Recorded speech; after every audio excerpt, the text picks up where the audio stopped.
Hi everyone, I'm Gary Null. Once again, I'd like to welcome you to our Classroom on the Air. The topic today may seem a little esoteric, but it's not. It involves every single decision you make in your life, every choice. And it's about what if.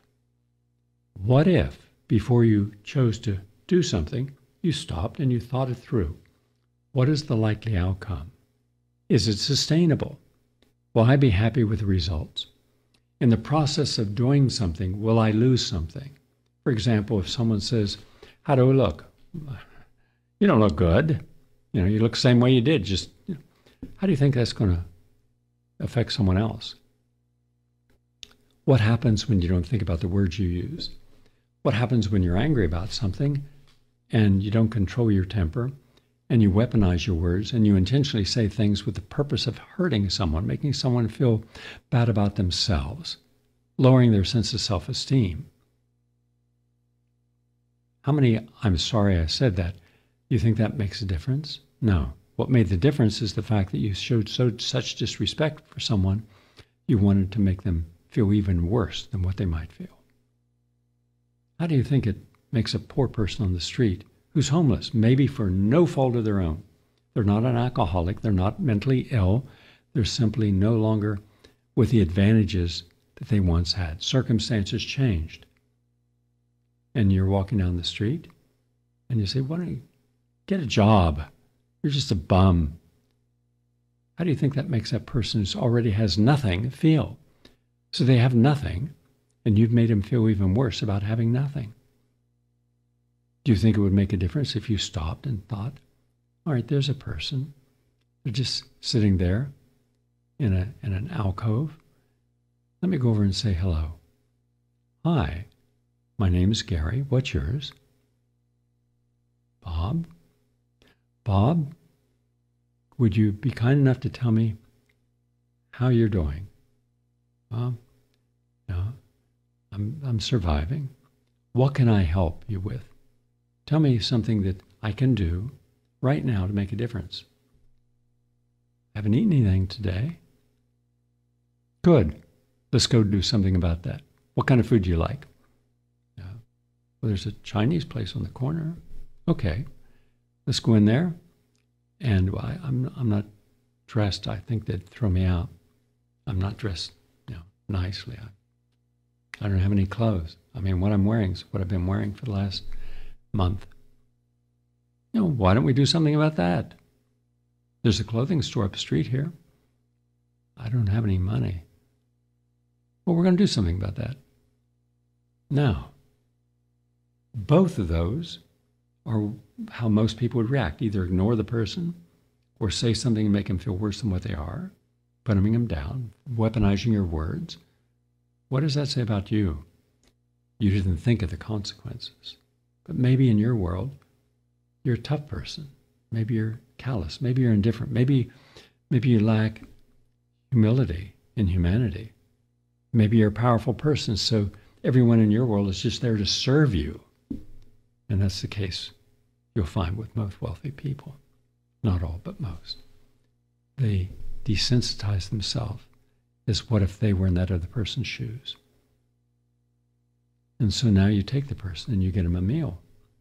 And you do something better. You'd like to say, I'd like this person to have a prepaid card, a gift certificate, so whenever he's hungry, he can get something to eat.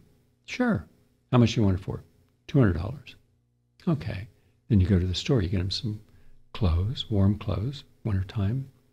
And now at least you have some clothes. And so if you want to go for a job, at least you can dress up. Here's some toiletries. Go to the drugstore, get toothbrush and shaver and everything else, razor blades. Something that's not going to cripple you, hurt you, because you're never less for doing more for another human being. And you're never more for doing less. And there was a time in our society, believe it or not, right up through the 1970s, that we lived by that ethos. Help your neighbor as you would help yourself. But that's going back to what if. What if I didn't get that, the values of how I'm living now? Could I say no? Could I say I disagree politely, but that's not what I believe, or that's not what I'm going to do. I'm not going to go along with a mob or a crowd or groupthink or consensus. I'm going to live by truths. What if one of the doctors or lawyers or judges who tried so hard to get to that position of being deferred to, people defer to me. Okay. And what has that done to you? What did you give up to get successful? What if you took your time and says, well, why can't I be successful, but then know when I've had enough success so I don't imbalance the time I spend with my kids or my husband or wife or friends or my hobbies or my health? Why can't I live life in a way that is meaningful without having to control everything in my environment, everyone in my environment? What if I was more relaxed? Found more things to laugh at? Found more ways to appreciate the differences in people, the uniqueness of people? You're from Nigeria. I don't know anything about Nigeria. I know it's an oil-rich country. I know it's the most populated country in Africa, about 90 million people, more or less. Tell me about what makes it unique, because that then enhances my understanding. Our differences in how we grew up and our diets and our family and our beliefs, that's what we share. And then we see what makes sense or doesn't make sense. Multiculturalism, you look for the best. You look for the lessons you can learn from another culture. You don't condemn them. I may not understand your religion, but I'd like to know what you believe in and how it guides you in making better moral choices. That makes us more open-minded to the world. It broadens our perspective. So my mother told me at age 11, Gary, if you stop before you do something and ask yourself, what is the likely outcome? What if? Then you can say, okay, the likely outcome, if I think through it, would be positive or negative. Then land on the side of positive, where people are happy to hear from you, happy to experience you in their lives. That's what's important, because we don't want to get to our goals, and then one day we look over our shoulder and we see, wow, I didn't realize I treated people so indifferently, with such little respect. But all the professionals do that all the time. How many patients did you mistreat or misdiagnose or give the wrong prescriptions because you weren't willing to reach out and contact other experts to see if there was another way, a better way, a safer way, a healthier way, a more positive way of treating them? There are those who do that, and good for them. Then they're honoring the real tenets of the Hippocratic Oath, first do no harm.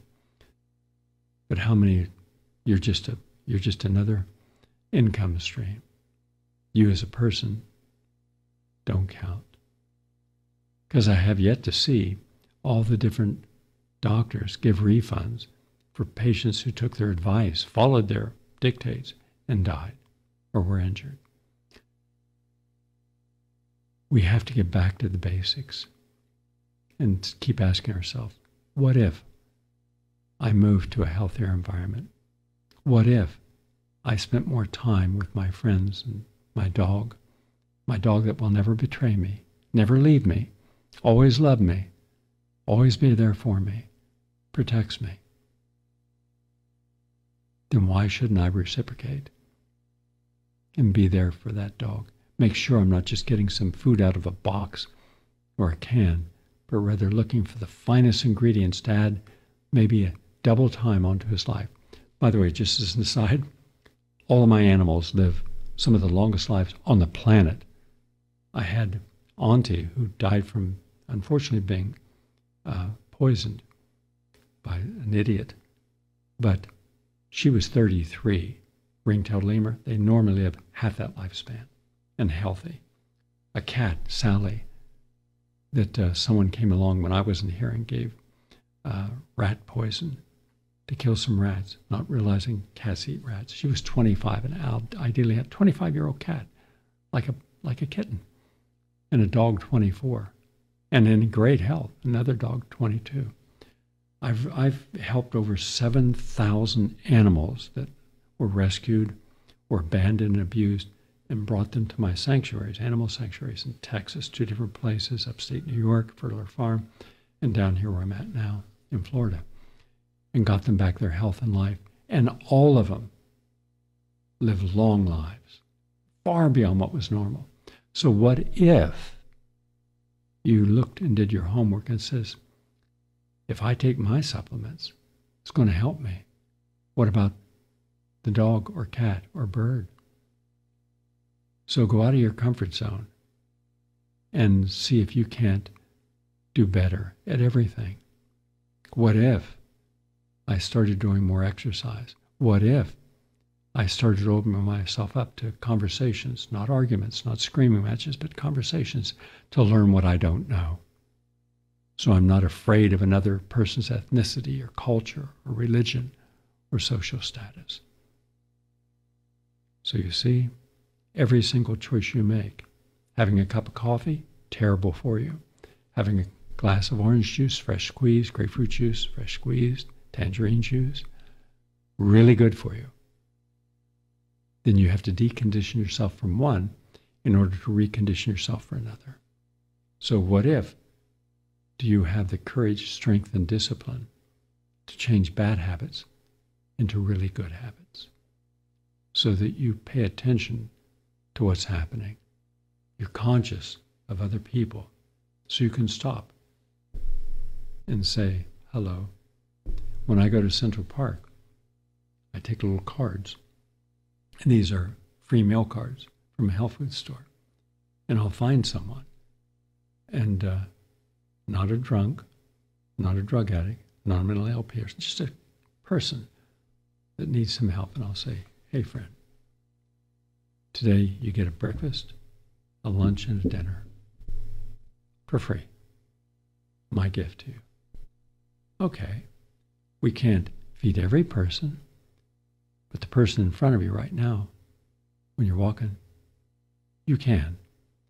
We can all do more.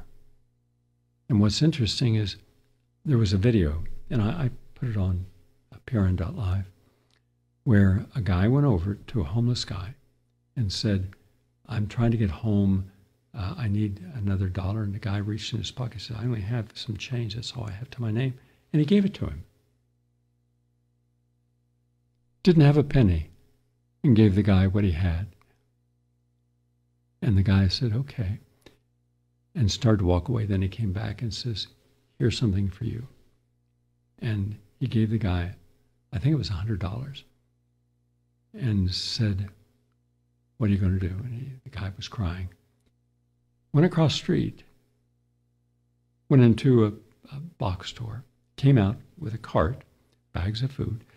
All that food went over to a homeless park, and he gave it out to people. How about that? How about that? When was the last time a billionaire went on the streets, found people, and helped them out? If you got a video of that, send it. I'd like to see it, right? Where a homeless person who has nothing and is given something shares that with others. That shows real character. So you see, what if makes a big difference. Try it out. All right, just try it out. That's it today. Short discussion. But we have hundreds and hundreds of these up on Carrying All YouTube and Rumble and Odyssey. Share them with other people if they make sense. If it's reasonable, share it. If it's not reasonable, don't. All right? I'll come back with more. Have a nice day.